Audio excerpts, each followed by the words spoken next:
Welcome everyone to the 2021 Triennial Virtual Conference of the International Association of University Presidents, Innovation and Inclusion, 3 Priorities for Higher Education in a Post-Pandemic World. Or I might say intra-pandemic world, since in most countries it is far from over. Welcome to this specific session 1 under the topic of innovation and technology during the pandemic and post-pandemic. I thank our speakers and all the attendees from around the world for sharing this time with us. My name is Carlos Ivan Moreno, Professor of Public Policy and Higher Education and Chief Academic and Innovation Officer at the University of Guadalajara, Mexico. It is my pleasure to moderate this important discussion today. I want to briefly introduce our 5 panelists who are great leaders and innovators in higher education from across 5 different countries. Dr. Ricardo Mayral, he's president of National Distance Learning University, UNED, in Spain. Dr. Mayral has been full professor of linguistics in the Department of Modern Languages of UNED since 2002. He has also been the president of the Spanish Association for Applied Linguistics. He has been involved and participated in over 20 research projects funded by the government of Spain. He served as a scientific committee member for several specialized journals and has lectured extensively at national international conferences on applied and theoretical linguistics. Dr. Edward Peck, he's the Vice Chancellor of Nottingham Trent University in England. Professor Peck is a trustee of the UK Universities and Colleges Employers Association, Deputy Chair of the UK Universities and Colleges Admission Service, and elected member of the Board of Universities in this country. He's regularly invited to speak internationally on the role of universities in society. He's also a fellow of the Academy of Social Sciences and was made a commander of the British Empire in the 2021 Queen's New Year Honors List for services to higher education. Dr. David Garza Salazar, president of TEC de Monterrey in Mexico. Dr. Garza has held leadership positions at TEC for 35 years, including TEC rectors at the national level, rector at the Monterrey campus, director of the San Luis Potosí campus, and dean of the School of Engineering. He has played a key role in heading academic innovation initiatives at the university. Most recently, he led the design and implementation of the TEC 21 educational model. Very, very successful, I have to say. Dr. Garza has served in committees and national and international councils in industry and academic organizations, and he's been a speaker at events such as this one in over 20 countries. Dr. Elizabeth Strobel, Chancellor of Webster University in the United States of America. She is a nationally recognized champion of expanding access to higher education through need-based student aid. She is known for her commitment to increasing educational access and success for students worldwide, as well as for catalyzing academic innovation. In 2019, she was named by the news magazine Diverse Issues as one of the top 35 women making an impact in higher education. Last but not least, Dr. Zhang Weihong, Vice President of Northwestern Polytechnical University in China. He's a professor and doctoral supervisor at Northwestern Polytechnical University, and he's currently the Vice President of this prestigious institution. He has won the National Outstanding Youth Science Fund, and he has long been engaged in the research of mechanical design and manufacturing, and has achieved systematic innovation in the high performance design of aerospace structures. Welcome to you all to this panel. The COVID-19 crisis has meant a huge loss of learning time, attrition, and emotional breakdown in higher education, with long-lasting repercussions for students, professors, and societies in the years to come. This pandemic has also shown striking contrast in how different countries and regions value and invest in higher education at all levels. For instance, in Europe, the US, and Asia, school closures range from 5 to 15 weeks during this more than a year. Meanwhile, in Latin America, they range from 20 to 53 weeks of school closure in our region. The pandemic, of course, also represented the world's largest educational technology experiment in history. However, it seems, and this is the topic of discussion of this panel, that the main lessons learned so far for colleges and universities is not about technology specifically, but about pedagogy, organization, innovation, and governance. The academic disruption has shown and reminded educators, parents, and students that there is another way to approach learning, a better way, supported by decades and decades of research on how people actually learn. National governments, university leaders, and educational policymakers should all embrace these new flexible models that can expand access and strengthen quality and relevance. The traditional lecture and seminar as passive learning techniques are increasingly being replaced by more active and active problem-solving oriented pedagogics, in which the student and her or his success are genuinely at the center.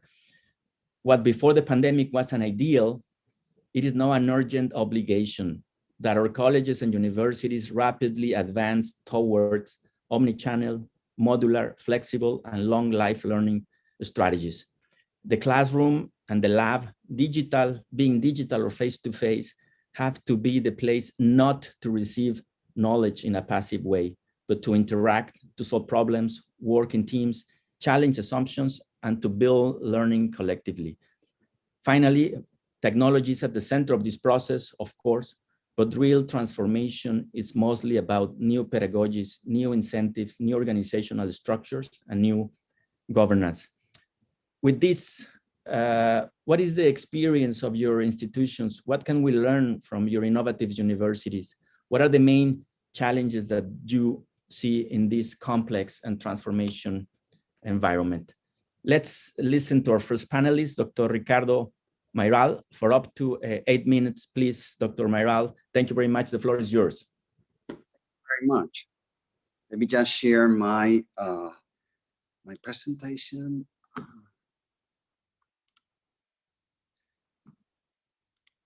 Can you see it? Yeah, can everybody see the presentation? I mean, thank you very much for your kind invitation to be here today. And I feel greatly honored to be sharing this session with such distinguished colleagues, such as Beth, David, and the other speaker. I will, before I actually begin my talk, let me just give you a brief glimpse of the scope of my university. The Spanish National University is one of the largest universities in Europe. We are 49 years old. We follow a hybrid model. I mean, we combine face-to-face lectures with virtual courses, and we have over 180,000 students. And as a matter of fact, we have one of the biggest, if not the largest, campus in Europe, with 61 centers in Spain and 22 centers all over the world. All right, so what about 2020, 2021? I would like just to share with you our experiences. Obviously, you know, needless to say, these 2 years were marked and have been marked and are still marked by the pandemic. And the pandemic has made the whole world reconsider practices and ideas with respect to the quality and practicality of education, as Carlos was just pointing out. During the pandemic, during the harsh moments of the pandemic, of the lockdown in Europe, we had to face 3 major challenges. One, okay, we had to switch from face-to-face to digital education and reorganize our campus. And that was a major challenge for us, given the vast number of students and centers all over Spain and all over the world. That meant, you know, from one week to the other, that meant increasing 1,000% the web traffic in our virtual classrooms and web conference system, which is our own technology. And we succeeded in doing that, although it was not easy at all. But moreover, the second challenge was, what about teleworking? I mean, how can our administrative staff, deal with, or be still working given in the lockdown? Okay, we managed to develop virtual private networks, VPN systems, not only from computer and desktop computers, but also from mobile applications. And that was a great relief. Although, as I will point out later, we still have a long way to go in terms of electronic administration, which is one of the top priorities. But given the great number of students, no doubt, one of the big challenges was how to deal with exams. We in each call, we set almost 300,000 exams, and obviously we couldn't set the exams face to face. We had to develop our own technology, which is that you've got on the screen. ABEX, is a virtual classroom for examinations. We have 3 big technological centers in our university, which are mainly concerned and devoted to, to developing highly innovation and educational technology, and they did that in a very short period of time. And thanks to this technology, we were able to set over almost 1 million examinations during 2020 and 2021. And in doing so, we managed to account for the digital bridge and diversity and inclusion. Let me just explain this.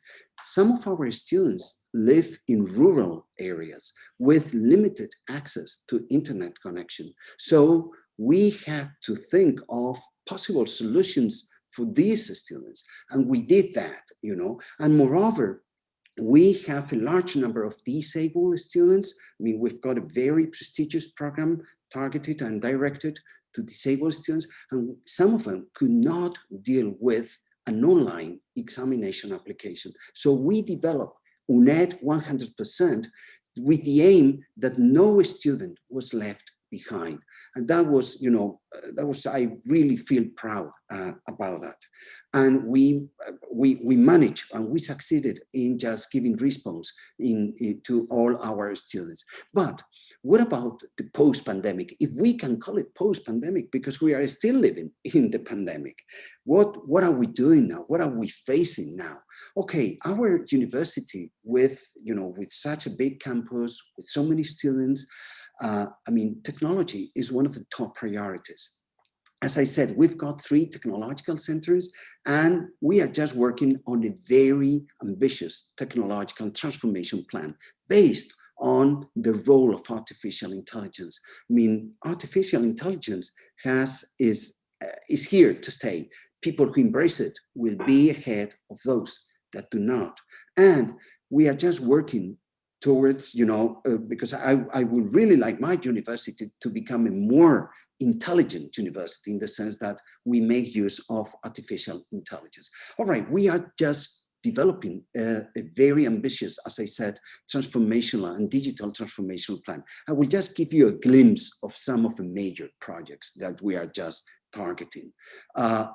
First, we're developing an ecosystem, a digital ecosystem, so that all the applications, all the functionalities, all the pedagogical resources are accessible within, and within a single platform. All our resources are interconnected, are easily linked. And we have done so by using semantic web techniques. The idea is to develop digital platforms that are easily connected and integrated for not only for our students, but also for all our administrative staff and researchers. The idea is to develop, and I will just come back to this point, individual and to respond, to develop learning models focused on individual needs.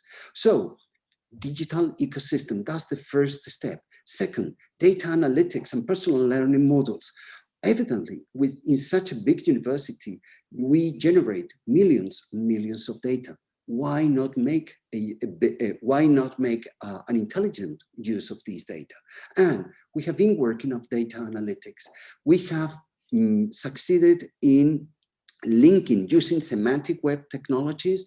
We have linked all our digital resources into a one inventory with the aim of developing personalized learning models. I mean, I would really like to make an intelligent use of the interactions of our students in the virtual platforms. But also data analytics extends and goes beyond education and makes sense in the area of governance. We are just developing a business intelligence model based on the millions and millions of data that we generate. And an important resource, an important project is that we are developing our own digital content generator so that we can retrieve, all the information that we need from our digital resources inventory. Third, e-administration, electronic administration must be a must in this transformational plan. Remember that I was talking about the virtual networks that we did, the VPNs that we developed. Okay, now we are just working on just digitalizing all the administrative process, mainly regarding those dealing with economy and human resources. And I would like to draw your attention to our statistical portals, which have been recognized by, which have been awarded with important prizes and recognitions. Moreover, number three, I would really like my university to have or to make use of the most disruptive technology. And I'm just talking about IoT, Internet of Things.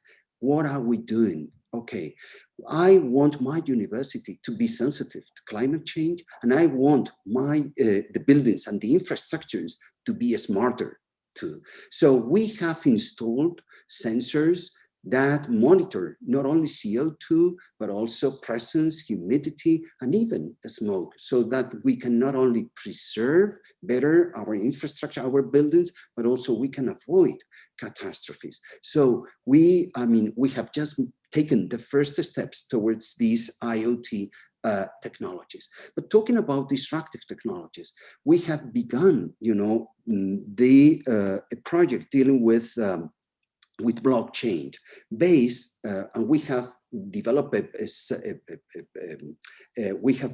an identity model, a protocol, a self-sovereign digital identity based on verifiable claims instead of data, a wallet to safeguard and control identity, and a blockchain to provide certainty. But moreover, one of the challenges during this pandemic deals with cybersecurity. Obviously, given the vast number of students, given the vast number of online exams, we were really concerned about security. And as the value of data increases, information security risk and privacy concerns multiply. A sustainable strategy to secure data and protect privacy is essential through the establishment of an IT and data governance, which develops a risk security that effectively detects, acts, and prevents any type of threat. We worked in close collaboration with the National Cryptological Center, and we developed a cloud backup and disaster recovery plan in order to protect not only our digital, but also our physical assets. 1 minute, please, Dr. Mayral, please. To develop, just to address all our technology, focus on people without borders. All of them, all the items and resources should be linked with the idea of developing flexible and hybrid models. I mean, obviously, this is the time to innovate. Probably the pandemic has pushed us all to innovate more rapidly than we would have otherwise. We are just working to anticipate the needs of the future. That's what I understand by innovation in capital letters. Thanks, Al. Thank you very much. Thank you very much, Dr. Ricardo Mayral. It is now time to listen to Dr. Edward Peck. please.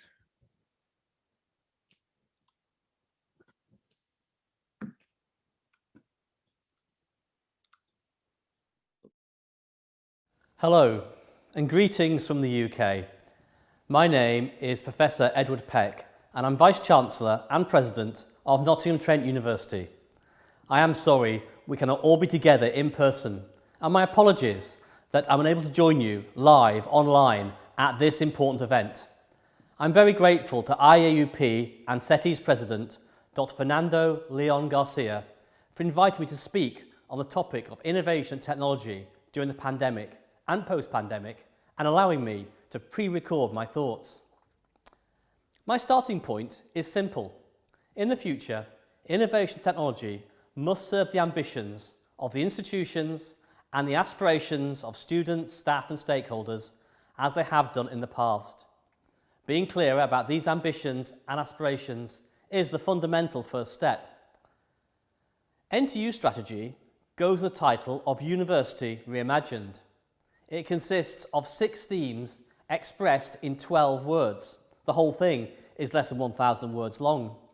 It only exists online, and the most accessible version is in the form of an animation. For me, this exemplifies my point. The ambition is to produce a strategy that mobilises the commitment of colleagues to change. The innovation is to use technology to make it as accessible to those colleagues as possible. One of these 6 themes is creating opportunity. It stresses the centrality of the personalisation of our programmes and extracurricular support to meet the talents and needs of each individual student. Each individual student amongst an overall cohort of 37,000 students. We had begun to prepare for this future of personalised and flexible learning before the pandemic. We were refining our online learning platform and had signed an innovative partnership arrangement with Microsoft. We had developed a few entirely online courses with an external partner. We had recruited a team of content developers with the aim of having at least one online module within each of our courses by 2025. And then, in 5 days, in March 2020, we had to go entirely online. We made more progress in putting innovation and technology at the heart of our educational offer in those 5 days than we could have achieved in 5 years of normal development. Of course, that online offer was not at first the sophisticated pedagogical experience that we ran with our external partner, or we envisaged for our 2025 goal. By the time we reached October last year, and were again obliged to teach entirely online, we had made significant steps towards that sophistication. We had established the NTU Redesigning Learning and Teaching Working Group. This group focused on 4 areas: defining standards for quality online learning, ensuring robust technology was in place to deliver those standards, crucially, developing support to help all academic staff meet those standards, and providing opportunities for staff to share ideas and practice through TILT, our Trent Institute for Learning and Teaching. Of course, many of our colleagues went way beyond these standards. The development of virtual field trips made a particular impression on me. The innovation encompassed colleagues in professional services initiating virtual open days for applicants, and a menu of virtual extracurricular activities for students. We moved all of our assessment processes online, making much more use of open book examinations, for instance. What we started to realise was that our new approaches were supporting personalisation and flexibility. Before the pandemic, we had developed some of the most sophisticated student data analytics in the UK higher education sector. These data, alongside feedback from academics and students, showed us some surprising results. Let me focus on the final assessment. First of all, schools reported more students than ever before taking those final assessments. Second, the long-standing award gaps between different groups of students had narrowed. We will, in many cases, not be returning to those methods of assessment we used before the pandemic. More broadly, whilst we're looking forward to returning to in-person teaching next academic year, we are not going back to how we taught in February 2020. At the same time, we do face some challenges. Ensuring that our staff do not assume that what they did during the pandemic represents the endpoint of where innovation and technology can take us in online learning and teaching. How do we retain the momentum of the last 15 months? Conveying to students and parents and politicians that the continued use of online methods of delivery, where they're the most appropriate option, is not necessarily cheaper than traditional in-person pedagogy. In particular, in the UK, was such a lively debate at present about the level of fees. Looking at how we innovate through technology to increase the personalisation and flexibility of our provision. For example, students being able to study just one 30-credit module out of a 3-year degree, whilst retaining the coherence and viability of our educational offer overall. What does all this mean for our present and future estate? Is some of it, large tiered lecture theatres for example, already looking obsolete? Will future investment be more technology than buildings? How do we enhance the development of life skills when students may meet fewer of their peers and meet them less often? What does this say for the extent and perhaps centrality of what to date have been optional and perhaps misnamed extracurricular activities to that development? Can fruitful international experiences be curated as effectively online as they are through travel around the globe? Two more thoughts before I close. Some are worried about the future for campus-based universities as pedagogical technology becomes ever more sophisticated. Well, the current university model survived the invention of the book, and I think it will survive the arrival of the internet. True, over the last 5 years, the use of online texts at NTU has almost completely eradicated the use of physical books. However, at the same time, the footfall in our libraries has risen markedly. Technology will not easily replace the human need for valued spaces in which to undertake shared endeavour. Libraries and the campuses where they're located are just such valued spaces for academic study. The second thought is I've talked about personalisation and flexibility being central to the future ambition of NTU. Actually, I still see most, and maybe all universities, as being well behind many leading customer service organisations in the ways in which we segment and anticipate the needs of our students.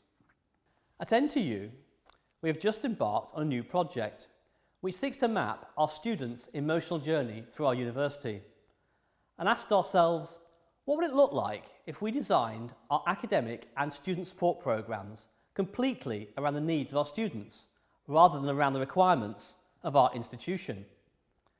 We do not know the answers to this question, although one idea is that it may mean students submitting for assessment when they're ready and not to predetermined deadlines. But whatever the answers are, they'll need both a lot of innovation built on technology we do not yet possess. I hope these thoughts are helpful for discussion, and I wish you all well on your post-pandemic journey. Thank you.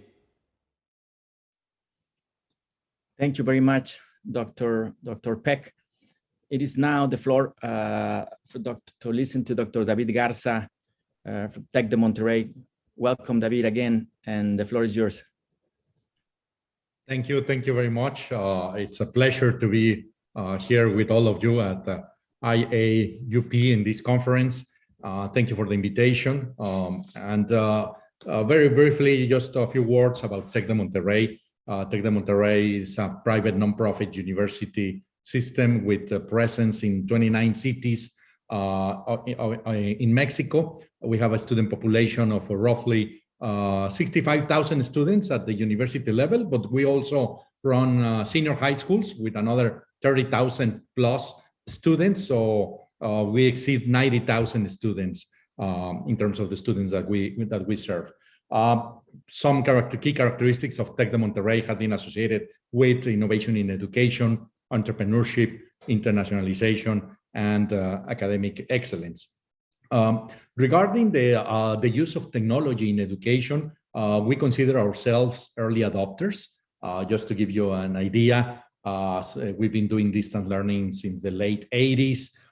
We've been using LMS and laptops since the 90s. We've been using Zoom since 2015 to 2016. And more recently, before the pandemic, we were already using, as part of our courses, this near holographic telepresence system, as well as AR and VR. But the pandemic came nearly 16 months ago, and I guess that all of us have been experiencing quite a ride during this time. And words like uncertainty, unprecedented, you are on mute, turn on your camera, lockdown, this has been part of our vocabulary. And of course, we had to redefine ourselves, we had to adapt. Yes, even with all this experience related to technology and related to distance learning, we knew that this was different. This was different, and it required innovation, it required adaptation, it required flexibility.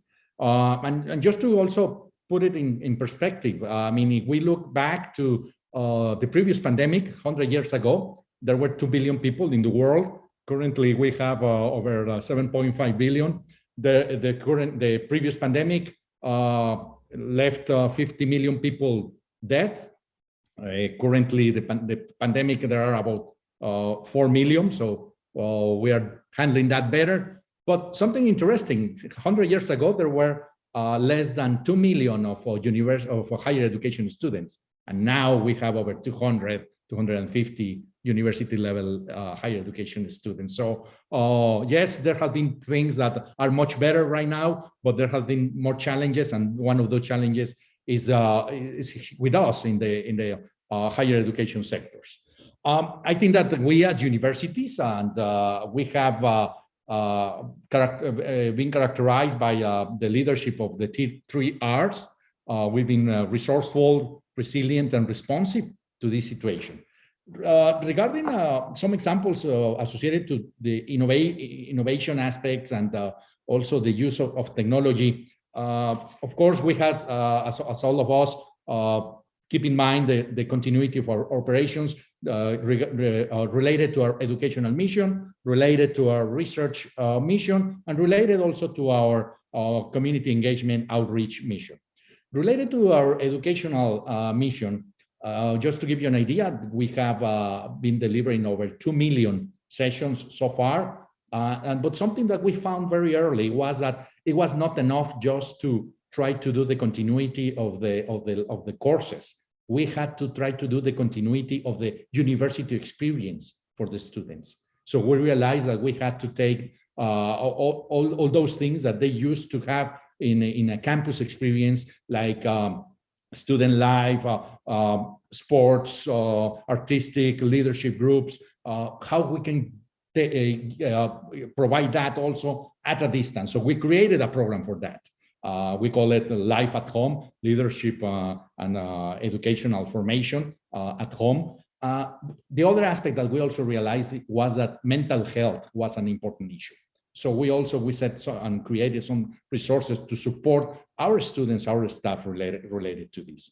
Related to academics and the teaching and learning process, yes, lots of course, the Zooms, the LMS were there, but we also use other technologies, competency tracking software, assessment, new assessment pedagogies and technologies, the digitalization of labs.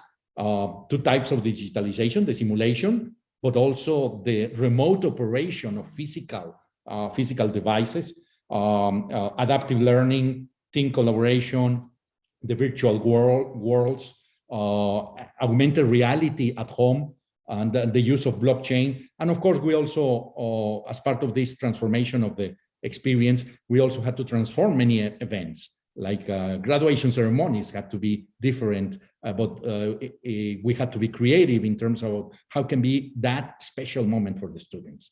I would summarize that there are something key was the faculty commitment and the faculty involvement and the creativity of our faculty and the support that we had to provide for them. Now, looking forward, looking to the next step, where we are and where we are heading. We are preparing for coming back to hybrid operations. Over 600 classrooms have been equipped with intelligent cameras, such that the faculty members can be with the face-to-face students and with remote students at the same time. But we're also creating different models of delivery. There will be face-to-face only groups, there will be small groups, there will be the hybrid, there will be the remote only, there will be synchronous, asynchronous. So this modality is exploding.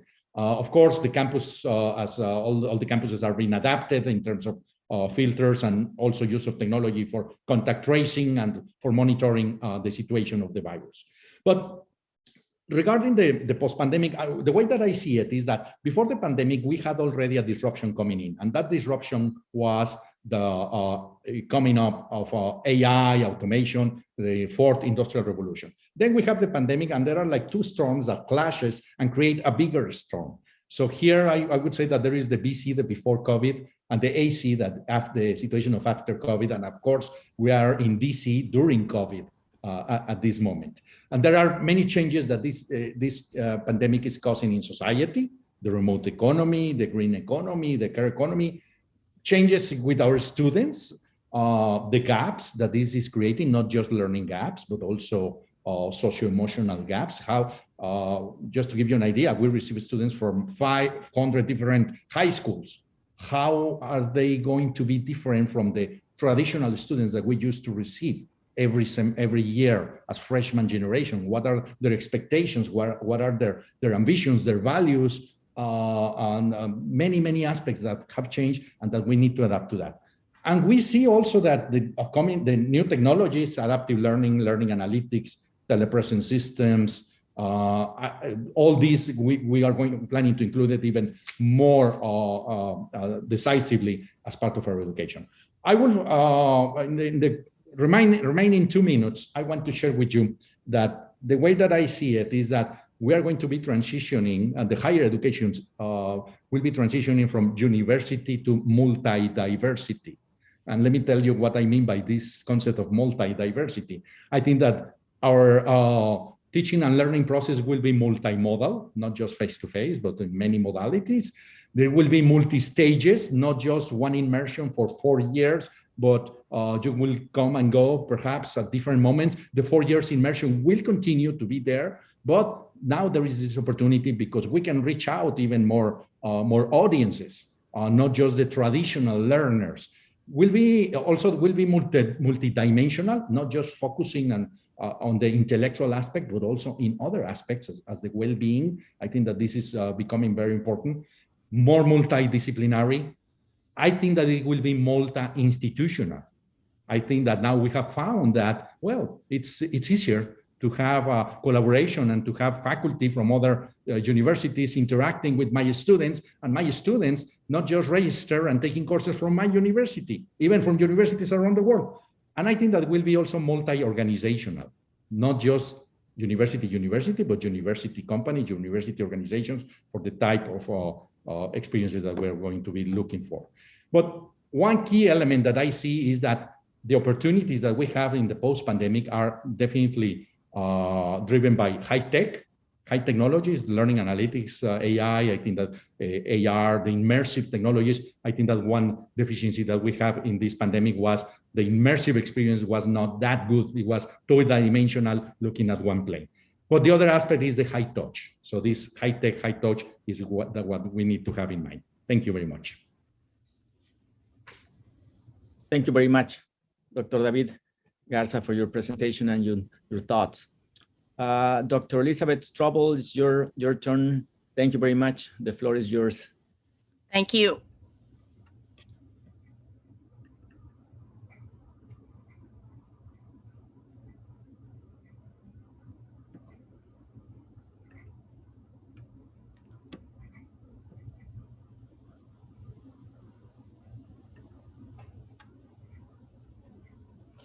Well, I'm delighted to have this opportunity to join this distinguished panel today. We are all, in our own ways, innovators and early adopters, and an impressive panel. I'm honored to be a part of it and to share a story that is truly a Webster colleague story, and I just get to be the teller of their story today about what it is that we did that was unique to the challenges of Webster's geography. Webster University, as you've heard, is in the United States, founded in St. Louis, Missouri, right in the center of the country in 1915. But we have campuses all across North America, as well as in Europe, Asia, Central Asia, and Africa. So we have always had a focus on building mobility and using technology to make connections among those distant points and to build a global community. And during the past 18 months, that is only heightened. And I'm glad to share with you a few examples of things that are outside the instructional realm. We have done fully online programs since the 1990s, but today I will share a few images and stories about things that are outside the instructional realm in the spirit of 4 different purposes: engaging donors, connecting with prospective parents, recruiting students, and most importantly to me as chancellor, building a global community. So a few examples.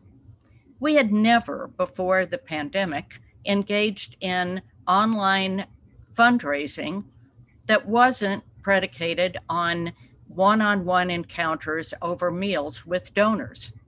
What we did was to create a really crowdsourced platform, and we posted many different calls for people to provide what I called just-in-time dollars for just-in-time needs. In a few short months, the response was truly generous and a bit overwhelming. We posted funds to help build emergency support for our students, emergency support for our staff, support for students who were engaged in nursing and healthcare programs who needed a little bit of a boost because they were losing their clinical hours and their ability to keep their degree programs going. And we will continue to do that. You can see on the screen the number of dollars we raised in a very short time. And what was more impressive to me was the number of individuals that for the first time ever made a donation or a gift to support a Webster cause. And we, of course, hope to continue to engage those individuals. So even post-pandemic, we will continue to use this platform of crowdfunding as a way to boost the annual giving for just-in-time needs. But we also found that the digital platforms, as we innovated those, were very effective in giving us ways to connect not only with students, but with their families and their parents. And so in fresh and frequent ways throughout the months, we created a number of activities, and the results were again impressive. Attendance was strong and spirited, and people began to look forward to these sorts of social events that gave them opportunities to connect with each other, even virtually. And then we innovated in a series of programs that we call Wednesdays with Webster. Wednesdays with Webster connect a number of us as colleagues with the family members of students that plan to start in the fall. And over the time when we were engaged in all the kinds of adjustments about maintaining safety, having robust class schedules, getting some students actually in the dormitory, although in single rooms, not sharing rooms, we did a good thing by helping families have a way to ask us the questions that were on their minds. And because of that engagement, and we're still doing that this summer, and we anticipate that we will always do Wednesdays with Webster in the summer months, when we held a crowdfunding for a parents fund, we exceeded all previous results because we had built a strong relationship with the families of our undergraduate students. And of course, we have always done virtual tours as a way to help a student at some distance have a way to see into buildings and around the grounds of beautiful campuses here in St. Louis and elsewhere. But this year, we used a new technology tool called ThankView. ThankView allows us to send a very personalized video message to a prospective student, targeting their interests and helping them feel that that message is designed just for them. And this is an example where we reach out with a ThankView video to this student, Aaliyah, in this case, helping her set up her housing application. We look forward to using ThankView in the coming year for donor cultivation and stewardship as well. Well, as I said, the most important innovation outside of instruction that we made this year was the strengthening of a global community. And the irony for me was that even with our physical isolation, we no longer counted on actual air travel and trips to distant campuses as the way to build community and to strengthen connection. We instead decided, of course, that the virtual methods were the way to go. And we began to rely on them with much greater rigor and much greater innovation. So we began with the arts, strong programs at this university. And we had dancers doing tours of their dances that they had prepared. We had musical performances, all performed from multiple locations. We had a number of videos that were created by students themselves, showing what their home studios were like, what their workouts were like. And we called this whole series Webster at Home. This did not happen most of the time in a classroom environment. This happened outside the classroom, and it built a human connection among us. We even, at one point, decided to have Four-Legged Friend Friday and share the videos of all of those that we were sharing our workspaces with, who were always present on Zoom calls, but this gave them an opportunity to have the light shine on them. And of course, as we've said before in this panel, we did virtual commencements, but for the very first time, Webster actually had the virtual commencement represent every single graduate around the globe by scrolling all of the graduates' names. And I will tell you, we will not go back from this. Even if we do an in-person commencement, we will find a way that we represent digitally all of our graduates because it's a powerful message. And we did donor events this way. As we bring together every year scholarship donors and scholarship recipients, we're always challenged to find a night when there aren't classes, to find a time when out-of-town patrons can get together with those students, and to build this event around all of the demands on students and donors' time. It was much easier to do it digitally. Attendance was stronger. The breakout rooms gave all kinds of opportunity for people to engage with each other in informal ways. And going forward, I am sure we will always do the scholarship dinner in a virtual environment. This ability to build content and get it out to a global audience and to have global audiences be part of the presentation was indeed important for us. So we innovated by creating a program called Webster Speaks. Started out being bi-weekly, will now be monthly this year, gave voice to all of the issues that we were facing simultaneous with the pandemic, which were the issues of reckoning on the topics of racial justice, equity, and inclusion. We also created a podcast series. This is available now on many platforms that you can hear the voices of students and faculty and staff from Webster talking about what their pandemic experience was, as well as the issues of diversity, equity, and inclusion and social justice. And our annual DEI conference had 2,000 registrations this year and featured speakers and participants and audience from around the globe. The final topic I'll talk about is one that I care greatly about. Webster is a partner with a United Nations consultation status NGO called the African Renaissance and Diaspora Network, ARDEN for short. We held with ARDEN and the ARDEN partners 4 different virtual summits this year on the topics of the United Nations Sustainable Development Goals, and we're able to bring intergenerational voices of lived experiences, highlighting the topics that were of greatest concern to those goals, with a very strong focus on number 5. And I ask you, if you have any interest at all, and I hope you do, that you will join us by raising a red card to all forms of discrimination and violence against women and girls. And if you use your phone to click on the QR code, that will take you immediately to the pledge. So our takeaway, the best uses of technology during the pandemic times and post-pandemic are truly those that enable you to do the things that you cannot easily do face-to-face in the ways we engage donors, connected with prospective parents, recruited students, and most importantly, built a global community. Thank you very much. Thank you very much, Dr. Strobel. Well, let's move now to the last presentation of this panel of Dr. Sang Wei Hong, please. The floor is yours for this.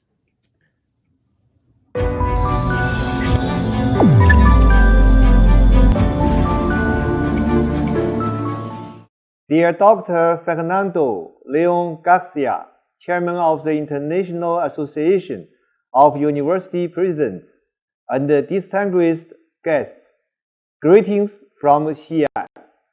I'm Wei Hong Zhang, Vice President of Northwestern Polytechnical University in China.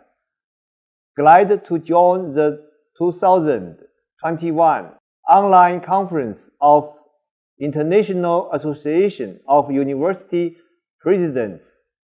First of all, on behalf of our university, I would like to express my warm congratulations on the smooth convening of the conference and my heartfelt thanks for the invitation. The outbreak of COVID-19 pandemic in early 2020 has had a great impact on international politics, economy, education, and other fields, among which international education has been particularly and seriously affected. In such a special period, we are facing risks and challenges together and exploring new paths for the future of higher education. All of you here are frontline leaders in higher education from all over the world. Inspired by the topic of the conference, I would like to communicate with you today about promoting the innovation and the inclusion of higher education in the post-pandemic world. Higher education has changed a lot in several aspects since the outbreak of COVID-19. First, education is embracing the technological revolution as never before and rapidly popularizing the major research achievements of the information revolution at the technical level. Second, the distance teaching mode has changed from urgency to normalization and puts forward high requirements for universities and traditional teaching institutes at the teaching level. Third, many universities and students cannot afford the debt crisis and the digital divide at the economical level. However, we also see that the trend of global online learning has advanced the integration and the circulation of online education resources to a certain extent, stimulated research of new educational model promoted the innovation of educational technology and brought new opportunities for universities to carry out talent cultivation jointly.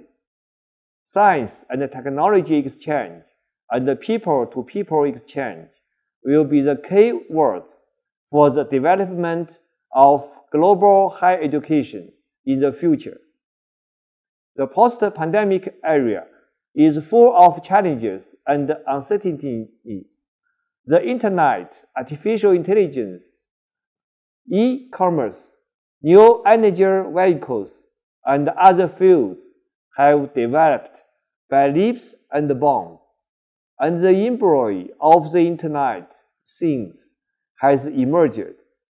Based on this, people begin to think more about how globalization and digitalization link us into a community of common destiny, sharing will and war. What is the biggest difference between future higher education and traditional higher education? What positive changes does it require universities to make? I would like to share some of my thoughts with you. First, adhere to scientific and technological innovation, serve the learning revolution, and share high-quality curriculum resources. In contemporary society, scientific and technological innovations, such as the Internet and artificial intelligence, make it easy for human beings to break through the restrictions on regions and national boundaries, and to carry out autonomous learning anytime and anywhere, which quickly triggers a brand new learning revolution. The fundamental of educational reform lies in the system, such as teaching system, management system, evaluation system, etc. And the foothold lies in the transformation of students' learning style. Students' learning style quickly transits from passive learning to active learning, from superficial learning to deep learning, and from one-dimensional learning to multi-dimensional learning. However, attention shall be paid to how to give more people the opportunities to enjoy high-quality education. Harvard, Yale, and other universities have quickly set up their own MOOC platforms to share courses with the whole world. Our university actively responds to this change and joins MOOC China Alliance and MOOC Alliance of Computer Education in Chinese University, successively to build the Internet Education Public Service System 2.0. I believe that universities shall actively respond to the education innovation brought about by scientific and technological innovation, actively use MOOC resources and guide students to adapt to the transformation of learning style and the changes of times. Second, take cultural exchanges as a breakthrough to enhance the inclusiveness of higher education. UNESCO points out that education and knowledge are related to personal dignity, ability, well-being, and sustainable development of human society. Internationalization of higher education is one of the core forces to promote the reform and the development of higher education, where people-to-people exchange is the driving force of internationalization of higher education. In this regard, universities shall continuously strengthen international cooperation and the exchanges in education, science, culture, sports, personal, and other fields, so as to enhance mutual learning, promote people-to-people bond, and finally create a diverse and inclusive international higher education exchange and cooperation environment. Northwestern Polytechnical University and the cities initiated the cooperation in 2015. In May 2019, we built the Sino-Mexican People-to-People Exchange Center, which further promoted the substantive cooperation between the two in cultural exchanges, academic exchanges, faculty and student exchanges, and achieved good results. Meanwhile, NPU also chose to continue to move forward for the cooperative education project with Queen Mary University of London, when the international background undergoes complex and profound exchanges, and we renew the cooperation agreement to jointly train future elites in the field of materials science between China and the UK. Third, actively participate in the establishment of new international higher education cooperation organization, and jointly promote the development of global higher education. The COVID-19 sets obstacles for international exchanges, but the demand for cooperation in higher education at that time is more urgent than ever. In the post-pandemic period, many frontline workers in higher education around the world urgently need a guide to point out the direction and the path for the future development of higher education.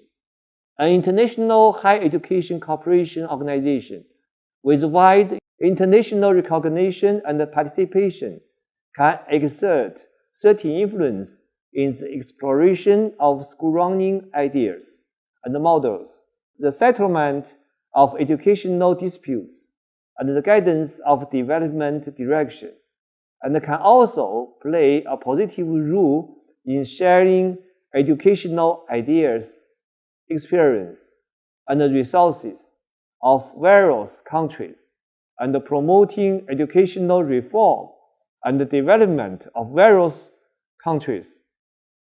The International Association of University Presidents is exactly one of such organizations, and I believe that we will gain a lot from the conference discussions in these days.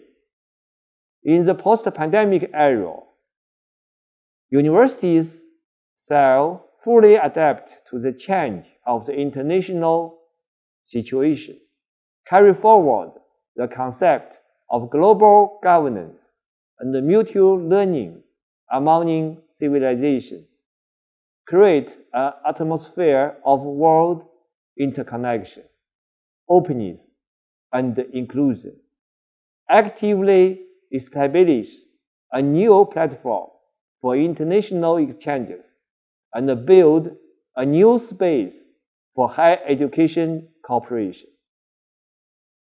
Finally, on behalf of Northwestern Polytechnical University, I wish this online conference of the International Association of University Presidents a complete success. Thank you. Thank you very much, Dr. Zhang. We have a few minutes for a discussion, closing remarks, and perhaps, and ideally, some recommendations from the panel. I would like just to frame this last section with two general questions. There are some forecasts that say that from to have 250 million students in the next 20 years, the world can reach an enrollment of 600 million students in 20 years. You said you mentioned very important concepts on access, equality, and high quality. And I really like this notion of high tech and high touch as well. Two questions for closing remarks. What are the main challenges for your institutions in this high touch and high tech academic economy, but taking into account this differential access, equality, and mainly high quality? And how you see the political economy of the whole system in the world for providing spaces for these 350 million more new students around the world, taking into account these complex challenges. Dr. Strobel, your opinion, please, in 3 minutes. Yes, well, that is a daunting challenge for us to think about it within our institutions and globally. It will require that we go to where those students are and to meet them where they live and work. And that may be through digital solutions, or it may be, as others colleagues have said already on this panel, through partnerships. And not only partnerships with universities, but partnerships with government and local agencies. To think that a student gets an education only by coming to our institution in a single location is not going to accomplish that goal or many others. So I do think that cross-institutional partnerships and institutional partnerships with those not traditionally in the education sector are the only way to overcome the education challenge, and by overcoming that education challenge, create a more sustainable economy, greater health, all the kinds of things that the Sustainable Development Goals talk about. But education is really the foundation.